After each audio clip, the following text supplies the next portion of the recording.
Hello everyone. Civil सेवा के अभ्यर्थी जो भी परीक्षा की तैयारी करते हैं वो परीक्षा को पता है आपको 3 चरणों में होता है, प्री, मेंस और इंटरव्यू। हम प्री की तैयारी बहुत अच्छी से करते हैं, मेंस की तैयारी बहुत अच्छे से करते हैं, कोचिंग ज्वाइन कर लेते हैं, नोट्स बना लेते हैं, बुक्स खरीद लेते हैं। प्री और मेंस की तैयारी कहने का मतलब बहुत अच्छे से कर लेते हैं। लेकिन जब बात इंटरव्यू की आती है तो इंटरव्यू के संदर्भ में आपकी तैयारी जो होती है वो तैयार कह सकते हैं कभी हो ही नहीं पाती है। होती भी है तब जब उनका आपका मेंस निकल जाता है और आपको कुछ मॉक इंटरव्यू वहाँ पे ऑर्गेनाइज होते हैं और वहाँ पर आप उसके माध्यम से अपने आप को तैयार करने की कोशिश करते हैं। लेकिन इंटरव्यू के संदर्भ में हम आपको तैयार कैसे करें इसको लेकर मैं ये मुहिम प्रारंभ कर रहा हूँ, इंटरव्यू क्वेश्चंस के नाम से। और इस मुहिम के माध्यम से हम अलग अलग विषयों को लेकर जो पूछे जा सकने वाले क्वेश्चन हैं या जो पूछे गए क्वेश्चन हैं उसके एक सही और अच्छे उत्तर क्या हो सकते हैं, आपको कैसे इंटरव्यू को कैसे हैंडल किया जा सकता है, उसका एक मानक उत्तर क्या हो सकता है, अच्छा उत्तर क्या हो सकता है, उसको देने की कोशिश करेंगे। आपको अगर ये सेशन पसंद आएगा तो हम इसे कंटिन्यू करेंगे। तो इसी संदर्भ में आज हम यहाँ पर पहला सेशन ले रहे हैं, पहला क्वेश्चन ले रहे हैं। पहला आज का इंटरव्यू जो क्वेश्चन है वो यहाँ पर देखिए, जो टॉपिक लिया गया है वो पॉलिटिकल इंटरेस्ट का है, क्योंकि कई विषय हो सकते हैं। आज पॉलिटिकल लिया गया है, नेक्स्ट टाइम हम सोशल ले सकते हैं, इकोनॉमिकल हो सकता है, तो अलग अलग चीज़ों को लेकर क्वेश्चन पूछा जाएगा। पॉलिटिकल इंटरेस्ट जानने की एक बहुत आम अवधारणा है। कारण क्या है? क्योंकि एक सिविल सेवक होने के नाते आपसे अपेक्षा यह की जाती है कि आप यहाँ पर तटस्थ, ईमानदार, वस्तुनिष्ठ और सत्यनिष्ठ होने चाहिए। वहां पर किसी के चापलूसी करना, किसी के पक्ष में बात करना, ऐसा वहां पर उनको सिविल सेवा अभ्यर्थी नहीं होना चाहिए। तो कई बार वो जानने की कोशिश करते हैं कि क्या सामने वाला जो अभ्यर्थी है वो कहीं किसी पार्टी से, उसकी विचारधारा से वहां पे ओतप्रोत तो नहीं है। तो इसके संदर्भ में कई बार सीधे सवाल पूछे जाते हैं। सवाल पूछे जाते हैं कि क्या आपको कोई पॉलिटिकल इंटरेस्ट है, किसी पार्टी में इंटरेस्ट है, या किसी लीडर को लेकर वो सीधा क्वेश्चन पूछ लेते हैं। जैसे क्वेश्चन यहाँ पे हमने रखा है, क्या आप नरेंद्र मोदी या राहुल गांधी में से किसे पसंद करते हैं? एक नॉर्मल सा क्वेश्चन। लेकिन ये क्वेश्चन से ये आपको पता करने में आसान हो जाता है सामने वाले को कि क्या आपका कोई पॉलिटिकल इंटरेस्ट है, अगर है तो किसके प्रति है, नहीं है तो कैसा आप कहते हैं। अब इसके संदर्भ में आपका जवाब क्या होना चाहिए, कैसा उत्तर आप दे सकते हैं। तो देखिए, जब आप उत्तर देने जाएंगे तो उत्तर देने के संदर्भ में एक चीज का ध्यान रखना है। यहां पर अगर आपका कोई पॉलिटिकल इंटरेस्ट है भी तो भी इस चीज का ख्याल रखें कि उसको जतलाने की कोशिश ना करें। वहां पे ऐसा आपके उत्तर से ना पता चले कि आपका कोई पॉलिटिकल इंटरेस्ट है।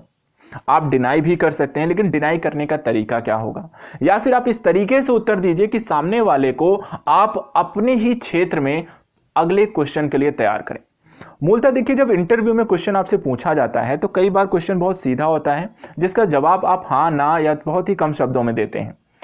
अर्थात एक तरह का फैक्ट क्वेश्चन होता है। ठीक है, जैसे ये फैक्ट है, पसंद है, नहीं है, सीधा बोल दिया। लेकिन सामने वाले जब आप फैक्चुअल क्वेश्चन को, उसका आंसर भी अगर आप फैक्ट देते हैं तो उससे होता क्या है कि सामने वाला आपको एकदम ब्लैंक हो जाता है।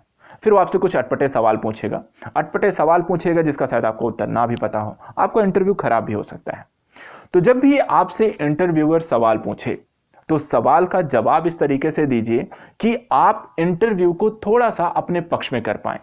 अर्थात कि आपके दिए गए जवाब से ही आगे आने वाले सवाल बने और उन सवालों के जवाब भी आपको पहले से पता हो। अर्थात कि इस क्वेश्चन का जवाब हमें देते वक्त ऐसे देना है कि हम इंटरव्यूअर को अपने क्षेत्र में लेकर आए, जहां हम मजबूत हैं, जहां मुझे अच्छी जानकारी है जिस क्षेत्र की, और उस क्षेत्र को लेकर मैं ज्यादा से ज्यादा आंसर दे पाऊं और अपने इंटरव्यू में ज्यादा आंसर अंक जो होता है लेके आ पाऊं। तो अब चलिए बात करते हैं ये कैसे किया जा सकता है। तो इस क्वेश्चन का जवाब देते वक्त हम इसी चीज को यहां पर लाने की कोशिश करेंगे। तो जवाब क्या होगा? देखिए, जवाब 3 तरीके का हो सकता है।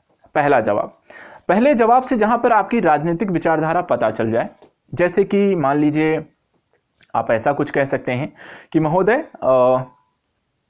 पॉलिटिकल इंटरेस्ट के संदर्भ में अगर मैं बात करूं तो मेरा अपना कोई यहां पर किसी भी पार्टी या विचारधारा से मैं नहीं जुड़ा हुआ हूं। यद्यपि अगर वर्तमान सरकार के कार्यकलापों को देखा जाए तो उनके द्वारा बहुत अच्छे से कार्य किया गया। देश की अर्थव्यवस्था के संदर्भ में, समाज के लोगों के कल्याण के संदर्भ में, उनके द्वारा चलाई गई विभिन्न स्वास्थ्य सेवा संरचना के क्षेत्र में, अवसंरचनात्मक विकास के संदर्भ में। तो इस तरह की जब भी जैसे ही आपने बात कही, इससे एक चीज़ पता चल जाएगी वर्तमान सरकार किसकी है, बीजेपी की है। बीजेपी के वहाँ पे क्या होगा कि इससे वो अंदाज़ा ये लगाएंगे कि आप कह तो रहे हैं कि कोई इंटरेस्ट नहीं है, लेकिन बात आप एक ही पार्टी के पक्ष में कह रहे हैं, और जैसे ही ये बात आपने कही तो उनको लगेगा इसको कहीं ना कहीं इनकी विचारधारा जो है वो बीजेपी की पार्टी से वहां पर सहमत होती है। लेकिन ये होता है वो कई बार इसका नेगेटिव इंपैक्ट पड़ सकता है कि क्योंकि वो एक अवधारणा है ना, हम एथिक्स में पढ़ते हैं कि वहां पर एक सिविल सेवा अभ्यर्थी जो होता है उसका कोई पॉलिटिकल एंगल नहीं होना चाहिए। तो इस नेगेटिव इंपैक्ट से बचने के लिए आप एक दूसरा उत्तर भी दे सकते हैं। दूसरा उत्तर क्या दे सकते हैं? कोई रुचि नहीं है। आप सीधा सीधा कह सकते हैं कि महोदय, किसी भी प्रकार की राजनीतिक विचारधारा में मेरा कोई भी इंटरेस्ट नहीं है, ना ही मैं किसी विचारधारा से जुड़ा हुआ हूं। मैं एक लोक सेवक के रूप में अपनी जनता की यहाँ पे सेवा करना चाहता हूँ और उनके लिए कल्याणकारी कार्यों में, क्रियाकलापों में, नीतियों के बनाने में अपना योगदान देना चाहता हूँ। That's it. ठीक है, जहाँ पे आपने एक डिनाइबल कर दिया। लेकिन यहाँ पर इस तरीके को उत्तर दे देने से क्या हुआ कि आपने उन्हें क्वेश्चन पूछा, आपने उत्तर दे दिया, जस्ट खत्म। इससे आगे का मैंने क्या कहा था कि आपका उत्तर ऐसा होना चाहिए कि आपको आने वाले जो क्वेश्चन हो वो आपके क्षेत्र में पूछे जाने लगे, अर्थात जिस पर आपकी पकड़ हो। मान लीजिए आपकी शिक्षा और स्वास्थ्य को लेकर अच्छी पकड़ है और आपको उत्तर ऐसा बनाना है कि वहां पे शिक्षा और स्वास्थ्य जुड़ जाएं, और शिक्षा स्वास्थ्य से जैसे ही इसका उत्तर आप खत्म करें तो इंटरव्यूअर आपसे उसी सेक्टर में क्वेश्चन पूछना शुरू कर दे।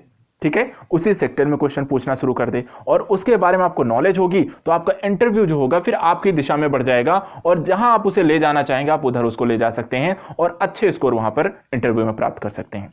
तो तीसरा एक उत्तर हो सकता है। तीसरा उत्तर क्या हो सकता है?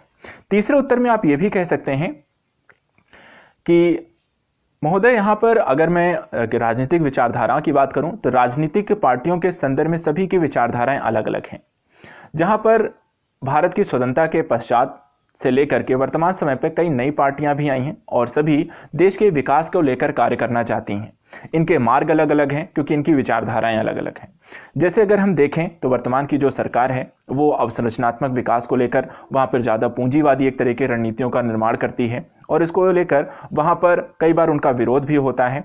कहने का मतलब जहाँ पर उन्होंने कुछ अच्छी चीज़ें भी की हैं, जैसे कि अर्थव्यवस्था के संदर्भ से अगर हम देखें तो वहाँ पर उन्होंने अर्थव्यवस्था को मजबूतीकरण के संदर्भ में बड़े बैंकों का निर्माण किया है, अवसंरचनात्मक विकास को प्राथमिकता दी है, FDI के निवेश वहाँ पर तेज़ी से आए हैं और समाज के कह सकते हैं कि पिछड़े वर्गों के विकास और उत्थान को लेकर सबका साथ सबका विकास का नारा भी दिया है। यद्यपि अगर वर्तमान समय में देखें तो कई सारी समस्याएं भी हैं जिसको लेकर अगर हम देखें तो किसानों को लेकर उनके द्वारा किया जा रहा विरोध कानूनों को लेकर, या फिर स्वास्थ्य और कोविड-19 के इम्पैक्ट के संदर्भ में हम देख सकते हैं प्रशासन की स्थितियों को जिस तरीके से देखा जाए तो कुछ समस्याएं भी हैं। कहने का दृष्टिकोण मेरा ये है कि आपका उत्तर जो होता है नापातुला होना चाहिए, अर्थात अच्छी और बुरी दोनों चीज़ें, और किसी एक पार्टी के बारे में नहीं, सभी पार्टियों के बारे में, 2-3 पार्टियों के बारे में बता दीजिए।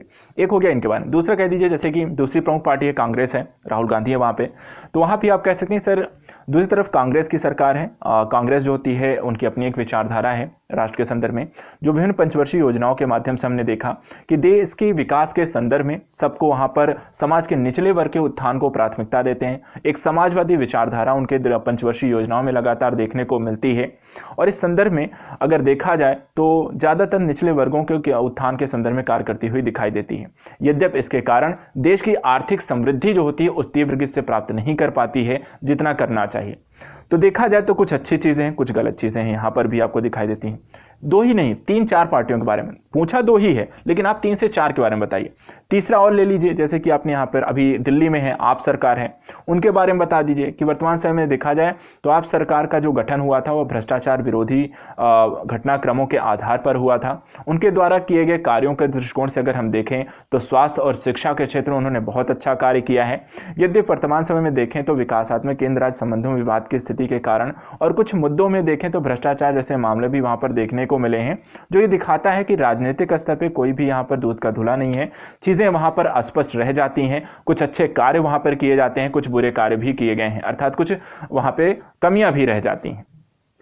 तो इस तरीके से जब आप और भी पार्टियां जोड़ सकते हैं, जैसे कम्युनिस्ट पार्टी है उसको भी आप जोड़ सकते हैं, और क्षेत्रीय पार्टियां हैं उनको भी जोड़ सकते हैं। तो इस तरीके से आप पूछा दो के बारे में जाए, 3-4 पार्टियों के बारे में बताइए, उनके अच्छे और बुरे दोनों पहलू के बारे में बताइए और कुछ ऐसे पहलुओं को सम्मिलित करिए जिसके बारे में आप जानकारी देते हैं। जैसे यहाँ पर हमने दिखा स्वास्थ्य को डाल दिया, शिक्षा को डाल दिया, अर्थव्यवस्था को डाल दिया, सबका साथ सबका विकास डाल दिया और नीचे के कह सकते हैं कि निचले तबके के विकास को लेकर हमने बात की। तो यहाँ पर वो आपसे क्वेश्चन फिर उसी दिशा में पूछ सकते हैं कि जैसे कि मान लिए अच्छा बताइए आप सरकार के द्वारा शिक्षा क्षेत्र में क्या काम किए गए हैं, या फिर अच्छा बीजेपी की सरकार ने यहाँ पे बहुत काम किया अर्थव्यवस्था, तो बैंकों के निजीकरण के संदर्भ में जो विनिवेशीकरण की प्रक्रिया अपनाई जा रही है उसके संदर्भ में आप क्या कहना चाहेंगे। तो ये क्या हुआ कि आपको जिस क्षेत्र में जानकारी हो, आपकी पकड़ अच्छी हो, आपका दिया गया उत्तर इस प्रश्न को अच्छे से जस्टिफाई करते हुए, एक अच्छा उत्तर होते हुए भी इंटरव्यू को उस दिशा में ले जाए जहां पर आप ज़्यादा सक्षम हैं, मजबूत हैं और अच्छे नंबर लाने के संदर्भ में काफ़ी अच्छे आंसर दे सकते हैं। इंटरव्यूअर को क्वेश्चन पूछने के संदर्भ में उन्हें टॉपिक दीजिए और उन टॉपिक्स के आंसर भी आपको पता होने चाहिए। अगर आप ऐसा कर पाने में समर्थ हो गए तो आप इंटरव्यू में मैक्सिमम मार्क्स जो होते हैं स्कोर कर सकते हैं। तो मेरे जो कहने का तात्पर्य था आपको समझ में आया। अब बात करते हैं इस उत्तर को लेकर। तो यहाँ पर ये 3 उत्तर मैंने दिए। एक यहाँ पर देखिए तो राजनीतिक विचारधारा से अभ्यर्थी से आपको स्पष्ट पता चल जाएगा दिए गए उत्तर से।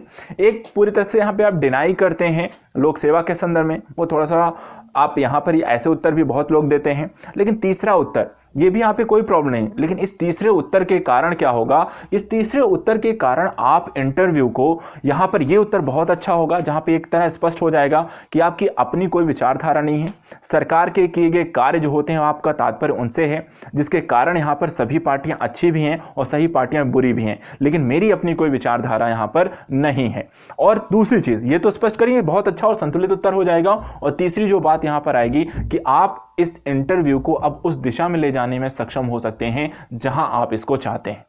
समझ में आई बात?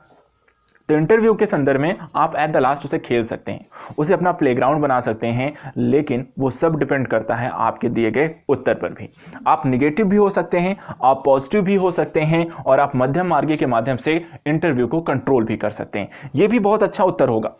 इससे सामने वाले को कभी पता ही नहीं चलेगा आपका इंटरेस्ट है या नहीं है, आप एक्सेप्ट कर रहे हैं या डिनाई कर रहे हैं, एक से ज्यादा हैं या एक भी नहीं है। और इसके कारण क्या होगा, वो पॉलिटिकल इंटरेस्ट से हट करके अन्य जानकारी के संदर्भ में घुस जाएगा और वहां से आपको क्वेश्चन पूछना शुरू कर देगा।